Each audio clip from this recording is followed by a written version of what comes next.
unraveling heart, nothing near remains untouched. 10 years in the Panhandle, I've had my share. Ivan, Charlie, where shattered cedars stand like ruins, pointing to their grounded limbs, I'll gather debris.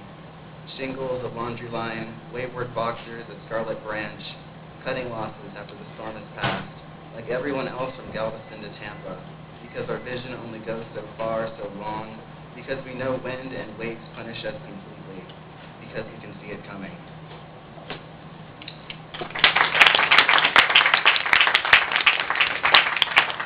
And this last poem is called Lent, and it has an epigram from an Hemingway story called Now I Lay Me, and it goes, I myself did not want to sleep because I had been living for a long time with the knowledge that if I ever shut my eyes in the dark and let myself go, my soul would go out of my body.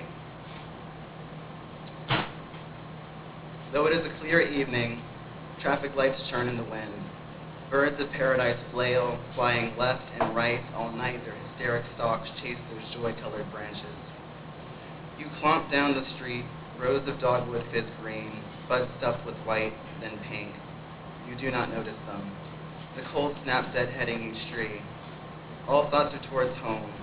Baby space heater, cherry blossom shampoo, a razor. What about the sleeper, the homeless man in the sleeping bag, roused and still once more? It's another night, the fifth, sleep refuses you.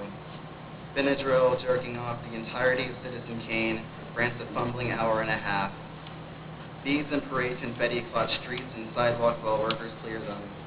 White brooms and street sweepers brush strands out of sight, into the dark, into the crisp spinning air. Under your feet, the beads crunch and pop like each minute you're awake. Gold, silver, royal purple, blue, the color of flowers, of spring deferred. You could almost believe these were offerings to a god of life, but you stumble over a beer bottle, blinded by neon bar signs. Happy hour, ladies' night, dollar wells. Former revelers, hot-tongued on rum, flashing breasts that swayed like wayward beads, peel labels off empty bottles the way some men maneuver blouses, slow and insistent and tender. They could be drinking tears. They could be in their one good place. They could be luring each other like anglerfish, bottom feeders yet survivors, unaware of the canyons they daily drift over. At the crosswalk, rain begins to fall, slight at first, but then it catches you, harder and faster, an insurgent rain rushing down your chin, neck, and chest, eating away at your edges. You cut across the street, finally home, and knock your wet boots against the threshold. Before entering, you turn around. The cleaners, illuminated by street lights, look like angels. God bless street sweepers.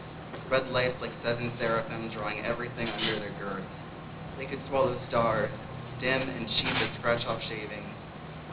Your bedroom feels like a dream, the idea of sleep, the idea of a bed. On the desk are the original Temptations on vinyl and a note from a friend, no black coffee for Lent. But words like wisdom and soul are unearned assumptions. You close your eyes and see bees on the curb, a lump like every tired bastard waiting for the next best thing. Those bees are swept away from you, naked beer bottles, confetti, swept away. You would give this up, turn your back and face yourself and let go for many rested Tuesdays, but you fear coming back unchanged.